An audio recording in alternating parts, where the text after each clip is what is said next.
எடப்பாடி இருந்த காரணத்தினால்தான் அதிமுக பொதுச்செயலாளராக வர முடிஞ்சது. ஆக அவரை ஒண்ணுமே செய்ய முடியாது. எடப்பாடி நிப்பாட்டு வழக்கு போடுவாங்களா? என்ன வழக்குன்னு எனக்கு ஒன்றும் புரியல. எதுக்கு வழக்கு? இல்லையா 10 மணிக்கு என்ன தேர்தல் நேரம் 10 மணிக்கு முடிக்க சொல்ல இப்பயே டிக்ளேர் பண்ணுங்க. நாங்கள் இப்பயே வேட்பாளர் அறிவிச்சுறோம். எடப்பாடி கேட்டு இப்பயே டிக்ளேர் பண்ணுங்க. தேர்தல் அறிவிச்சாலும் சொல்லுங்க. அடுத்த மாதம் தேர்தல் சொல்லுங்க. அதுக்கு அடுத்த மாதம் முதலமைச்சராக எடப்பாடி பதவி கட்டும். இப்ப போட்டு வழக்கு போற 10 மணிக்கு என்ன எங்க வீட்டுல கிடையாது. இங்க வீட்டு புது வழக்கு பாருங்க சங்கரங்கோயில.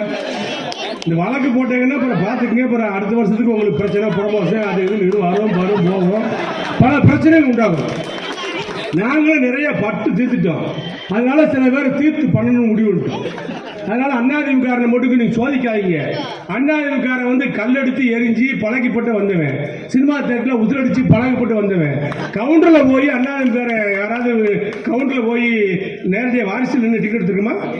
அப்படியே ஆள் நிற்கிங்கன்னா அப்படி மேல தவறு போய் கபக்கு குதிச்சு அப்படி சட்டையெல்லாம் கரட்டி அப்படி ஒரு புனி புடிஞ்சு வேர்வைய அப்படி உதவி போட்டு எம்ஜிஆரோட பார்த்தா தான் படம் பார்த்த மாதிரி இருக்கு. அன்னைக்கு தான் தீபாவளி கன்சார்ட் மாதிரி இருக்கு. அப்படி வந்த ஜீனு